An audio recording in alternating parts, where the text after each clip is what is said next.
नहीं, ये सब तो नहीं हो सकता। मेरा पुत्र मेघनाद नहीं मर सकता, उसे कोई नहीं मार सकता।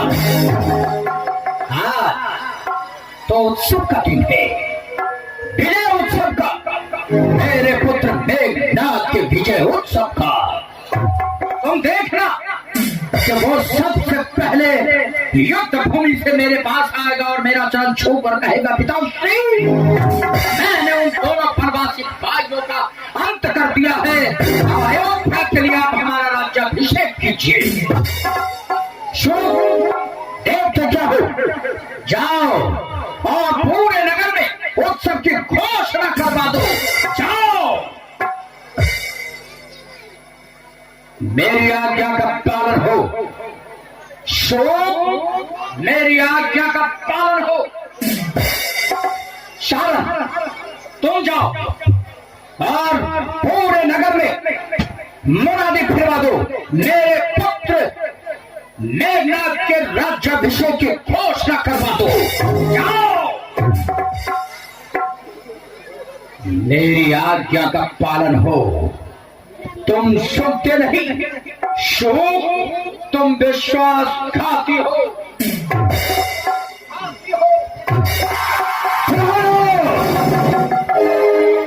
अपनों को कब तक अपने हाथों से मारते रहोगे?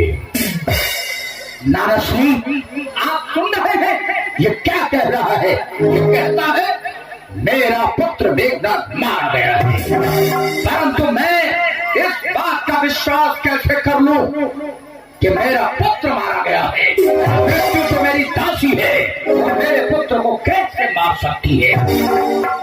हाँ, ये सच है, मेघनाद मारा गया और मेघनाद को मारने वाले तुम हो। तुम्हारे अहंकार, तुमने 33 को देवता को जीत कर अपने बस में कर लिया, परंतु अपने क्रोध, अपने अहंकार को जीत न सका। जो अहंकार तुम्हारे प्रिय पुत्र मेघनाद का सर्वनाश कर दिया। ये सत्य नहीं है। मेरा पुत्र नहीं मर सकता, उसे कोई नहीं मार सकता। तुम सब मेरे सेनानी नहीं हो, मेरे शत्रु से मिलकर मेरा मनोबल तोड़ने आए हो, लेकिन मैं ऐसे नहीं टूटूंगा, नहीं टूटूंगा, नहीं टूटूंगा। शत्रुओं, मैं तुम सबकी गर्दन उड़ा दूंगा, मैं तुम सबको मृत्यु दंड दूंगा।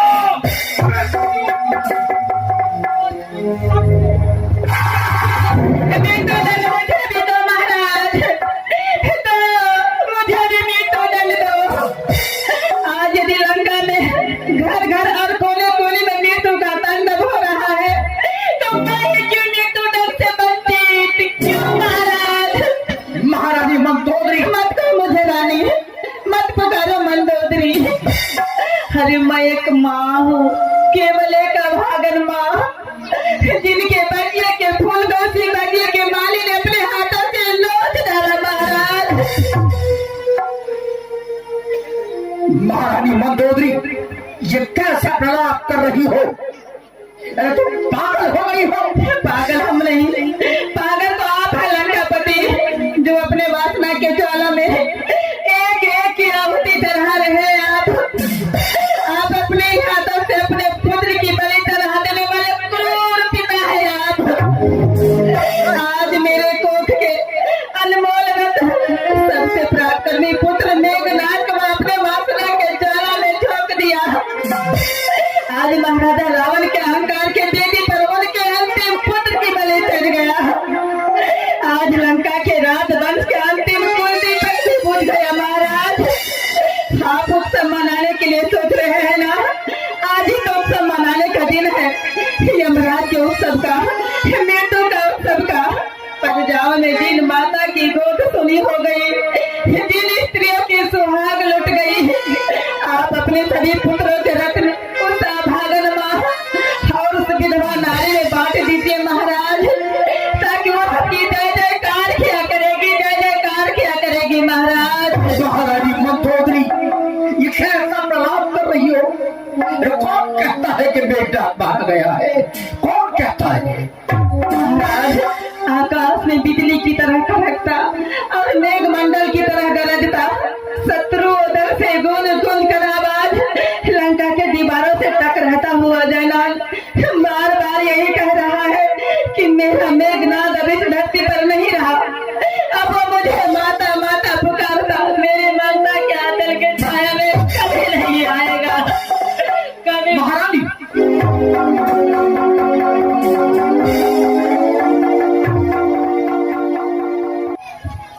महारानी,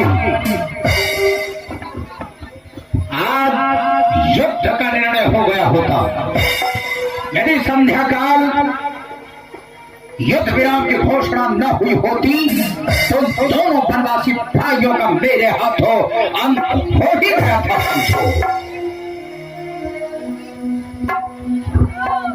सारथी से पता चला कि आप आज एक बार युद्ध में मूर्छित तो हो गए थे महाराज। मूर्छा? महारानी मंदोदरी, युद्ध भूमि में जो जाते हैं उसे मूर्खा तो क्या, मृत्यु के लिए भी तैयार होकर जाना चाहिए, क्योंकि जो मृत्यु से डरेगा वो युद्ध नहीं करेगा, जो युद्ध नहीं करेगा उसे विजय कभी नहीं मिलेगी।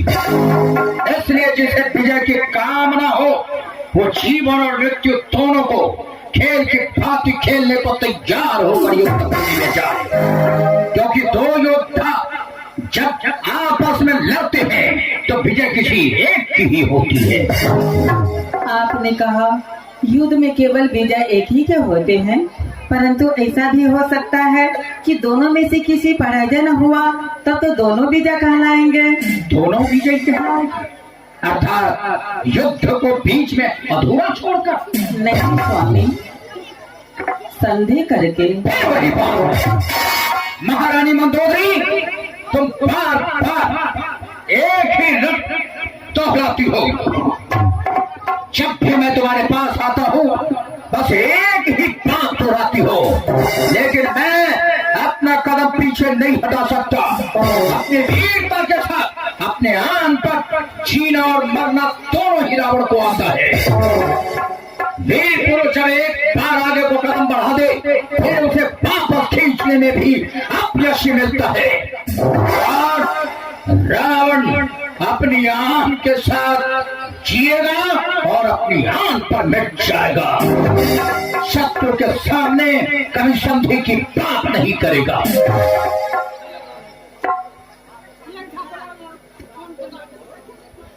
स्वामी, वीरता वीरता वीरता, इसे एक शब्द के ओर लेने से, मनुष्य के गलत कार्य करने से उसे आदर और सम्मान नहीं मिल जाता। अत्याचारी तो अत्याचारी ही रहता है। यदि मनुष्य धर्म के लिए लड़ते हैं तो दोनों अवस्था में विजय कहलाते हैं। यदि प्राणी अधर्म के लिए लड़े तो अत्याचारी कहलाता है। जीत जाते हैं तब भी और मर जाते हैं तो लोग कहते हैं उसे अपने किए का दंड मिल गया। उनके सराहना इस संसार में कोई नहीं करता। महारानी मंदोदरी, आखिर तुम कहना क्या चाहती हो? मैं आपसे कहना नहीं चाहती हूँ नाथ, केवल पूछना चाहती हूँ। पूछो, क्या पूछना है? कि यह युद्ध आप किसके लिए करेंगे? विजय के लिए। उस विजय से आपको क्या लाभ मिलेगा? यश और कीर्ति। उस यश और कीर्ति का गाथा कौन गाएगा? मैं आपसे पूछती हूँ कि राक्षस जाति के विध्वंस हो जाने पर आपके विजय पताके लेकर आपके पीछे पीछे कौन चलेगा? है आपके कुल में कोई बचा? आपके पुत्र, आपके भाई, आपके नाती, आपके मित्र कहाँ गए वो सब लोग जिनके लिए मनुष्य महा से महापराक्रमी करते हैं? क्या इसी युद्ध के लिए आप अपनी जान की बाजी लगा रहे हैं? स्वामी, मैं कहती हूँ मेरा कहा मान लीजिए, लंका में जितने लोग बच गए हैं उसे बचा लीजिए और धर्म का मार्ग अपना लीजिए। मैं लंका को फिर से बसा लूंगी नाथ। महारानी मंदोदरी, मैं आपसे अपने सुहाग की भिक्षा मांग रही हूँ नाथ। तुम ये बात बस कह रही हो, तुम्हें अपने सुहाग की चिंता हो रही है, अपने पति के यश की चिंता नहीं। महारानी मंदोदरी, मर तो वो मनुष्य जाता है जिसकी कीर्ति रावण अपनी कीर्ति के साथ सदा अमर रहेगा। रावण मरकर भी सदा सदा के लिए अमर रहेगा। यदि मृत्यु आनी है तो वो कहीं भी आएगी और मृत्यु के ऐसे हम शीश नहीं झुका सकते। और फिर ये मानो रावण का क्या बिगाड़ लेंगे। जब काल को हमने अपने वश में किया तो ये साधारण मानव बनवासी बन में भटकने वाले भिखारी रावण का क्या बिगाड़ लेंगे। आज संध्या काल तक युद्ध का निर्णय हो जाएगा। हम दोनों में से कोई एक ही आज जीवित बचेंगे, चाहे राम या फिर रावण। आज देखना है कि सीता सौभाग्य विहीना होती है या मंदोदरी के मान का संदूर हो जाता है। नहीं स्वामी, ऐसा आप सगुन बात मत बोलिए। पुत्र मारे गए हैं, नगर जल गए, लेकिन अब सुहाग उदारना देखना नहीं चाहती हूँ। अब भी समय है, बैर को अंत कर दीजिए, सीता को वापस कर दीजिए और श्री राम से जाकर के संधि कर लीजिए। श्री मत कहो शत्रु को, केवल राम कहो। अरे वो वन में भटकने वाले बनवासी चौपड़े अब श्री कहलाने लगे।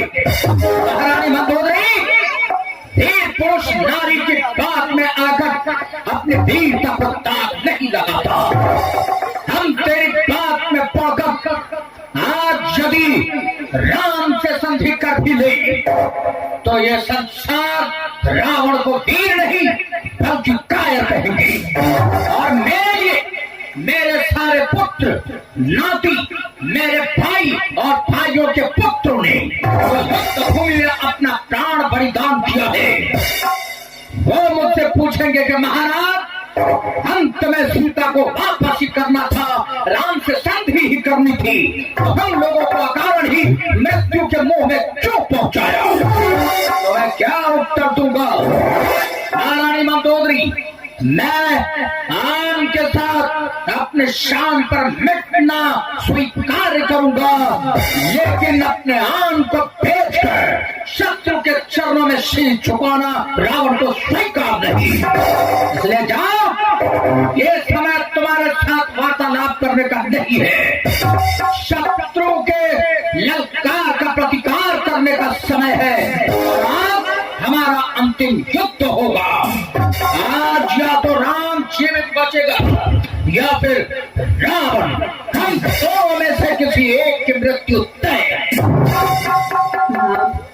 जाने से पहले विजय तिलक तो लगाने दीजिए। जो भी करना है शीघ्र करो, क्योंकि मेरे पास समय नहीं है।